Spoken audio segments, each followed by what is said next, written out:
Então, Valmeiro, eu queria começar com você trazendo um pouco do panorama das lavouras que vocês avaliaram. Querendo ou não, o Rally ele tem um grande diferencial, é que dessas 1.000 lavouras amostradas e mais de 30 mil quilômetros que a gente percorre, a gente de fato coleta dados de campo, né? Então, cada uma das lavouras amostradas, a gente tem lá dados de população, dados de número de vagens por planta, números de grãos por vagem, peso de grão, umidade, além de uma série de anotações a respeito da condição daquela lavoura que a gente está visitando.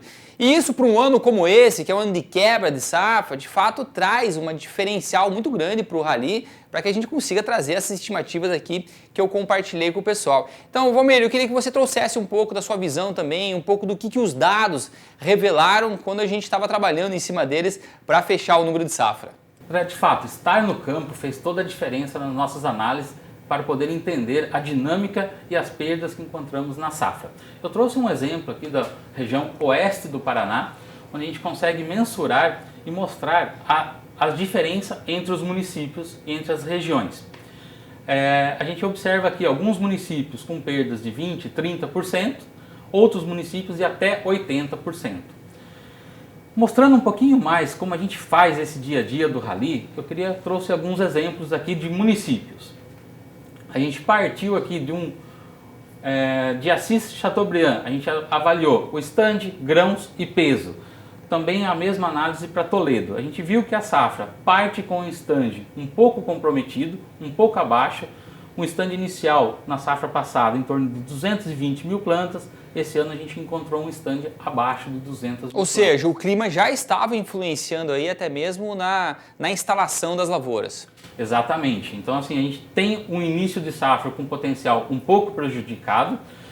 E quando entra o clima mais seco e as altas temperaturas de dezembro e janeiro, a gente pode observar ali que ele afeta diretamente a produção, principalmente quando faz o abortamento de vagens, abortamento de grãos, que impacta diretamente o grãos por planta. A gente viu ali que a gente vê quedas de 30%, 60% na região oeste. As lavouras que já estavam em fase final de enchimento de grão, ela afeta o peso, que a gente também viu ali, ó, 17% em Assis e 22% em Toledo. Quando a gente traz uma outra região aqui, Guarapuava, é uma região mais tardia, a região dos Campos Gerais, como você já bem falou durante a apresentação, é uma região que teve menores perdas.